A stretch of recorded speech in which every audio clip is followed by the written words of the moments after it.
Chers collègues, un texte sur la façon dont les étrangers votent pour l'extrême droite par l'extrême droite et pour la droite extrême parce qu'il est au-delà des limites. Je n'aurais jamais pensé que ce serait possible dans l'hémicycle du match national.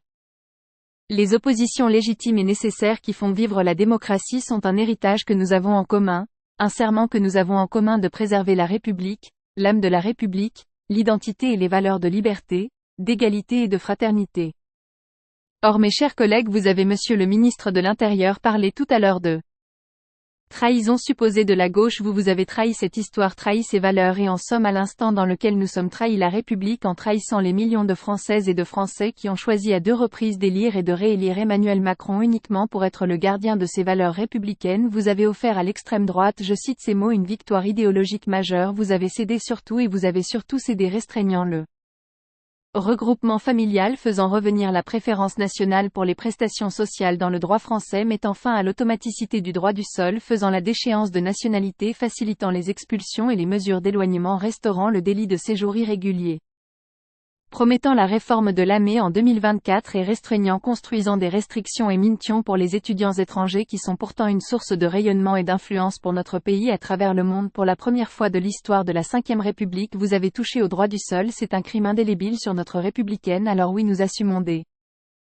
convictions, une boussole républicaine, l'amour des nôtres venus d'ailleurs et qui vont vivre dans leur chair le choix d'une politique guidée par des intérêts politiciens, par l'obsession du force net de l'Élysée qui veut décider de tout seul, qui voulait un texte à n'importe quel prix et qui a fini en notaire de LR, la droite radicalisée au Sénat. À eux, je veux dire que nous ne baisserons ni la tête ni les bras depuis cet après-midi et c'est là l'essentiel des voix au cœur de ceux qui ont fait la candidature d'Emmanuel Macron en 2017 s'élèvent parmi la majorité. Je leur dis en dépit de ceux qui nous séparent, en dépit de notre opposition résolue, mon respect, mon admiration pour leur courage, pour leur sens de l'honneur dans un moment où les votes que nous allons faire ne déterminent pas sur quel banc nous nous asseyons, ne déterminent pas si nous sommes de gauche ou de droite, déterminent si nous savons préserver les valeurs de la République, son histoire, son identité, finalement l'âme de notre nation. Puisse-t-elle voix en appeler d'autres. Mes chers collègues, nous avons toujours le choix. Vous aviez le choix de retirer ce texte après la motion de rejet et de ne pas faire entrer par la fenêtre d'une commission mixte paritaire un texte rejeté souverainement par la porte de l'Assemblée nationale.